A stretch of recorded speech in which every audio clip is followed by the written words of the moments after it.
What's good, GATV? It's your boy Gravitating Away, back at it again. Now, I came across a very compelling video from Trick Daddy's 305's very own, South Florida's top king, rapper from my era.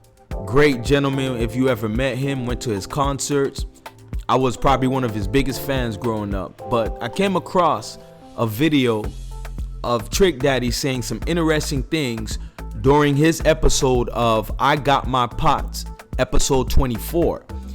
And he was asked a question about, recent upsurge of tensions or contentions within the diaspora here in the United States. And he gave his, thoughts on our relations. And Trick Daddy beautifully executed how we here in South Florida has amended relationships, and we still got a lot more building to do. But rather than me going on and on, let me go ahead and play Trick Daddy's thoughts on the entire FBA movement, on people like Tariq Nasheed's narrative that there's a big back and forth struggle of black immigrants and black Americans. I'm gonna play Trick Daddy, speaking on this, and then I'll come back with my commentary. I really appreciate y'all patience. Hang in there with me, y'all. The traditional way of how people eat, cook, and think in the Caribbean, because we are multicultural. And a lot of our local heroes and stars, a lot of our local, majority of our community are from another country or a different island in his own. Of course, we got the Bahamians, we got Trinidadians, Haitians, we got Guyanese, we got people from Jamaica, we got Cubans, the Colombians, we got people from Ecuador. I met somebody from El Salvador yesterday. We got the Mexicans, and then you got us niggas from South Carolina, Mississippi, Alabama, and Georgia. But for the most, Miami is multicultural. You can find a restaurant on any block on any given day that supports your culture, the food of your liking, and it's very important you remember that. I remember back in the days when the Haitian president was Duvalier and he was mistreating all the Zoes and treating them like a piece of shit. The Zoes done came a long way. Stop, I say to all my Haitian niggas, y'all done came a long way, man, and that's what it's about. For y'all who don't know, Haiti, Bahamas, Jamaica, places like that, those are drop-off spots. Yeah, those slaves couldn't make it. Those were the rebellious slaves. And those people had it bad. Even though Haiti is a part of the Democratic Republican, it don't seem like it because they treat them like a piece of shit. And don't never get it twisted when they show Haiti on TV and all you see is the rubbish, all you see is the homeless and the poor. All Haiti doesn't look like that. Haiti is beautiful in itself. They're beautiful Haitian people. They're smart and heroic Haitian people. That's why I have to tell a lot of my Haitian friends, all of them say Zo. All y'all not Zoes now. You're not a Zo unless you're a warrior, unless you take care of your family, unless you take care of your people, your kind, then you become a Zo.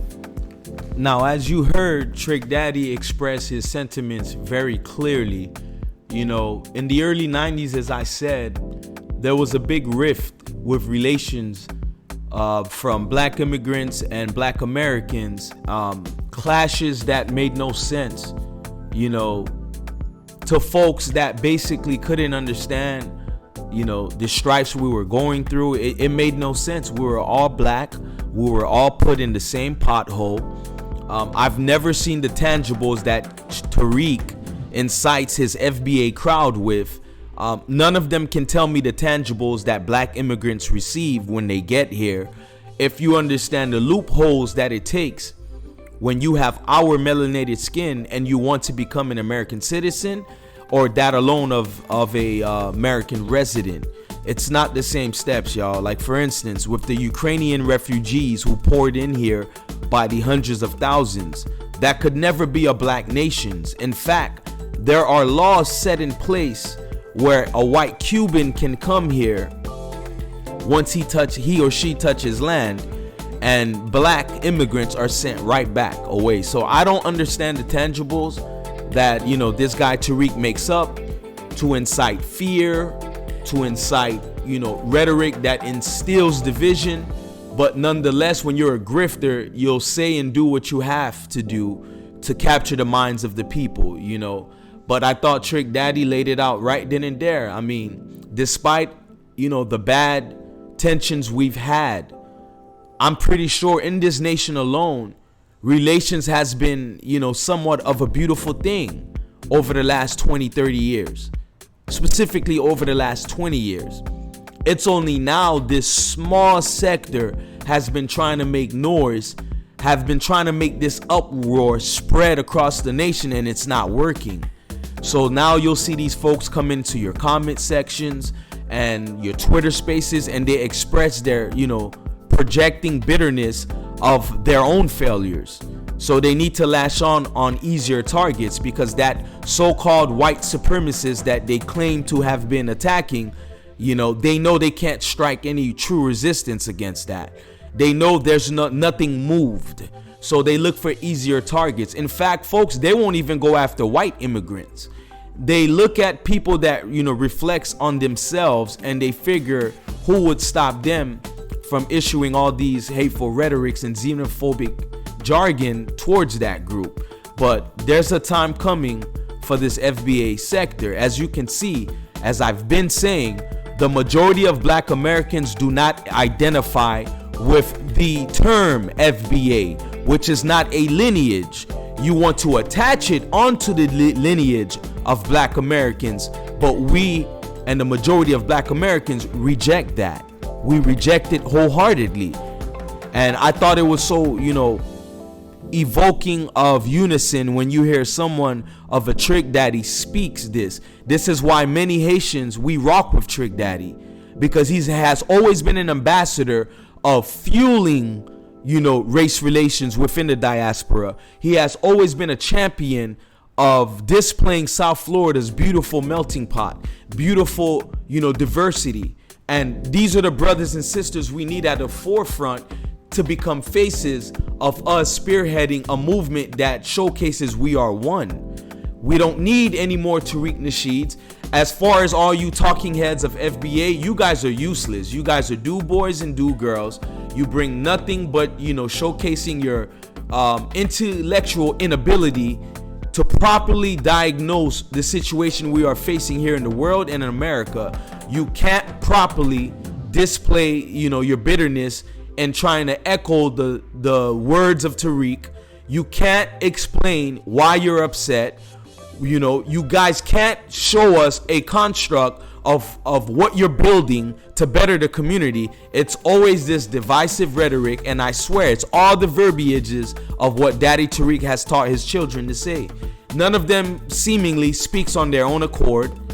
I don't hear original thought. It's piggybacking again off of whatever Tariq Nasheed says.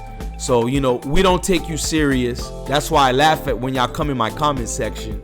You guys can never show me real dialogue, you know.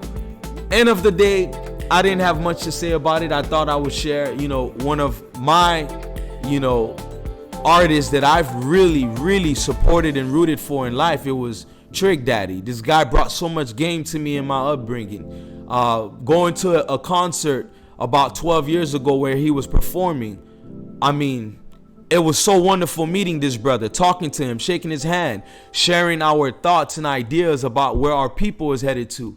I just thought I would share that with y'all, and showing the mass groups of people that even thinks the Tariq Nasheed and his FBA cult has motion. I'm showing you guys it's a motion to nowhere.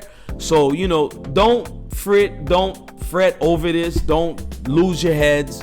You know, cooler heads always prevail. So hearing a brother like Trick Daddy speak, it shows you guys black Americans do not rock with the term FBA. It is not a lineage. They want to replace that jargon with actual black lineage.